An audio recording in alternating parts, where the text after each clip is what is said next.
Hey, hi, welcome to the Book of Daniel Bible Study. Today we're doing chapter 1. If you haven't met me yet, and I haven't met you yet, my name is Danielle. I am a wife, a mom, youth director at our church right down the street, and I have a master's degree in ministry that I just got last year from our local Bible college.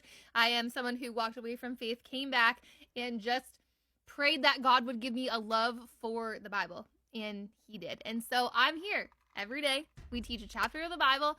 I have you guys read it, and then you come here every night and interact with me. This is a community of people who love Jesus and love each other and want to learn together. And so your comments and interaction matter. Don't be a silent lurker. And what I want to tell you before we get into chapter 1 is that we're going to see that Daniel had conviction, that he decided way back when he was going to be faithful to the Lord, that he was going to pray to the Lord, that he was going to stand firm despite opposition. And I think that we need to do that because sometimes we get into these Bible studies and everyone's real excited in the beginning, and then we get into chapter 3 and chapter 4 and chapter 5 and we start falling off the wagon because we're too busy or we got things going on and we make excuses. And we need to make sure that we're in our Bible every single day, and not just like to come here, anything for me, like literally has nothing to do with me. The fact that we need to decide, like right here, right now, this study is important. Getting in our word is important. Praying is important. God is the most important thing because that's exactly what Daniel did. There's going to be so many times like, I wonder what the Bible says about that. Well, if we had read it, we would know. I wonder what God thinks about this. Well, if you had asked him, but we have to do that before we get into the hard situations. Daniel had conviction. Remember that. I have already done pre-introduction Book of Daniel videos. And so if you haven't seen those, you should probably go back because I set the whole stage for the culture and the history, what was happening. But basically we have King Nebuchadnezzar of Babylon. He has this very famous battle where he takes over Egypt and Jerusalem is next. And so he comes in, he besieges it in 3 different waves. But Daniel and his friends are taken as exiles in the first wave. Daniel's not just any guy. He didn't just like find him on the street and be like that one. We see in verse 4, it says to take men, young men, without any physical defect, handsome, showing aptitude for every kind of learning, well informed, quick to understand, qualified to serve in the king's palace. Why? Because the verse before that tells us Daniel is from a royal family. It says royal family and nobility. So he's taking the best of the best from Jerusalem into Babylon that are smart, good looking, quick to understand, quick studies, because what does he want to do? He wants to indoctrinate them into Babylonian culture so that they can be leaders, so that they can serve. And if they're young, their minds are more pliable. If they're strong, it's easier for them to fight in battles and do all the things that King Nebuchadnezzar needs them to do in order to make Babylon stronger. You see, as soon as they get into Babylon, the king does 3 things in order to indoctrinate them because they are captives, they are slaves, they are prisoners, they are taken out of their land by themselves. Like, they didn't take their families, they just took these boys. And I have a 13-year-old boy and a 14-year-old boy, and I literally could not imagine if some guy came in, took over my neighborhood and took my kids captive. Like, that would be wild. But that's a situation that Daniel is finding himself in. He's far away from home and he doesn't have any family. And the first thing the king does is change their names. And you see that Daniel doesn't put a stake in the ground here. Why? Because yes, your name matters, but like, you can call me whatever you want. My identity is still my name. You can call me Sam. I'm still Danielle. Like, that's who I am. The second thing he does is he gives them education from Babylon. Daniel does not put a stake in the ground here. If you think about it, we've all probably gone to public school. Public school teaches you things that's against the Bible. Like, my youth students are being taught creation. They're being told that animals are millions and millions and millions of years old and all these things that the world tells them.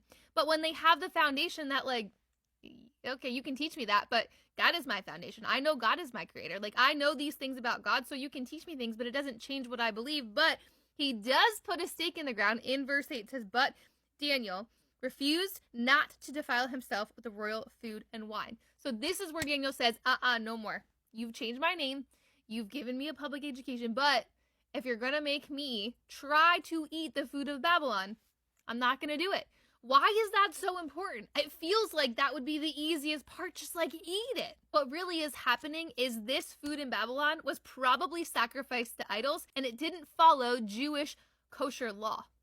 And so eating this meat that would have been sacrificed to a god that doesn't actually exist and not following dietary laws that God set up is not glorifying God. And Daniel knew that, which is why he couldn't partake. So he asked for vegetables for him and his friends, which sounds terrible because if I had to eat vegetables every single day of my life, that would be awful. But in verse 9, God had caused the official to show favor and compassion to Daniel. The same thing happens in Esther. Her attendant shows favor to her, likes her the most. God did that. We already see God's hand. And so this official allows Daniel and his friends to just eat vegetables and then test their appearance. And they look so much better than everybody else that they continue to just eat vegetables. This isn't just like a one-time 7-day kind of thing. They continued to eat just vegetables. I want to go back to the name change for just a second because they do change these guys' names. So we have Daniel, whose name means God is my judge, changed to Belteshazzar, which means Bel's prince. Bel is a false god. He's like the false god in Babylon. Hananiah's name means beloved by God, changed to Shadrach, which means illuminated by the sun god.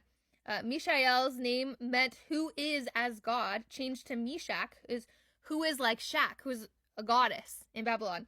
And Azariah's name means Lord is my help, changed to Abednego, which means servant of Nego. This is total indoctrination, but again, this is not where Daniel's like, hey, don't do that. He's kind of like, well, you can call me whatever you want, but I'm still Daniel.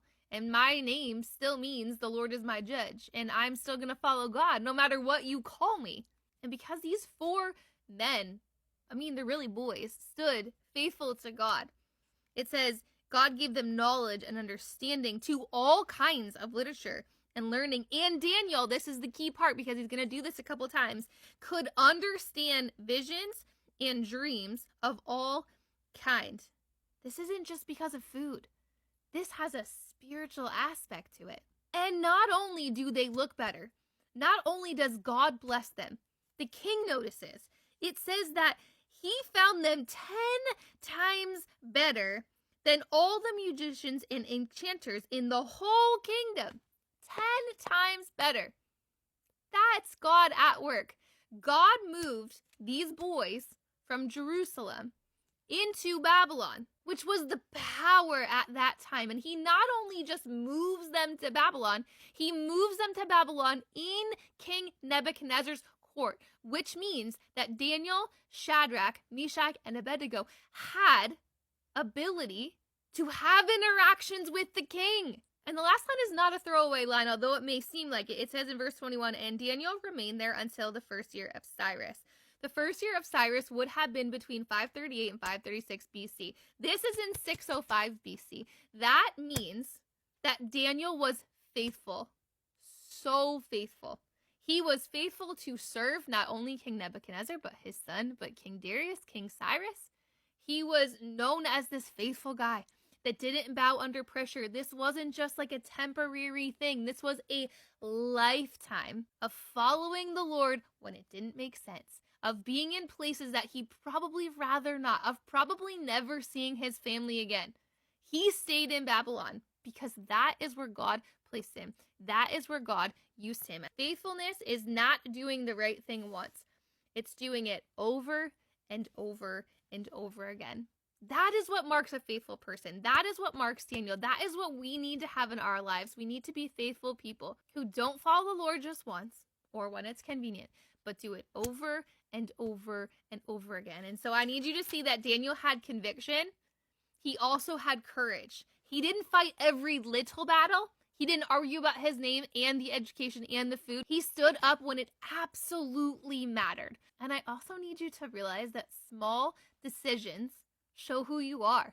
They show your identity. Psalm 119:46 says, I will speak of your statutes before kings and will not be put to shame. For I delight in your commands because I love them. There's boldness in freedom in putting that stake in the ground and saying, this is the God I serve.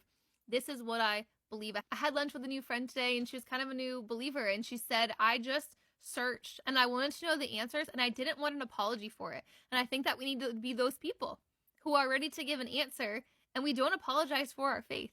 This is what I believe. I'm not sorry about it. It is what I believe. I'm not sorry for what I choose to do and choose not to do. I'm not sorry for the way I live my life. There are no excuses because I'm following the Lord, following what he says. I'm being faithful to him because he deserves all of the honor and the glory and the obedience that we can possibly give him. And the last thing that I want you to see is that we do have to stand up for our beliefs, but we need to do it with kindness. In verse 12, Daniel says this magic word. He says, please.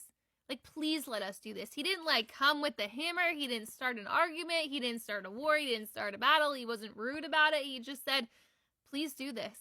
Like, please give us an accommodation. And he appealed to this official's heart. And I think we can be people who do that. We don't need to be combative. We don't need to post everything we believe on Facebook and attack everybody and be in all the comment sections. We don't need to start a war. We don't need to say rude things about other people. We just need to be people who are faithful. And part of that faithfulness is showing our faithfulness through love and the way that we treat people and the way that we can stand up for our beliefs, but also be kind and gracious and merciful and patient and kind with people. I hope this study helps. I am so excited to be doing this with you. I know I say that all the time, but I am really excited to be doing this because this is a book study that isn't super easy, even though a lot of people think it is, because the stories are great and they're fun and beautiful and God is amazing and he protects and he provides and he does all the things, but we also have some difficult prophecies coming up and some end time stuff that is a little tricky. And so make the decision today and the conviction to stick with it and let me know what you loved and learned in the comments, and I will see you tomorrow for Daniel chapter 2. Love you guys.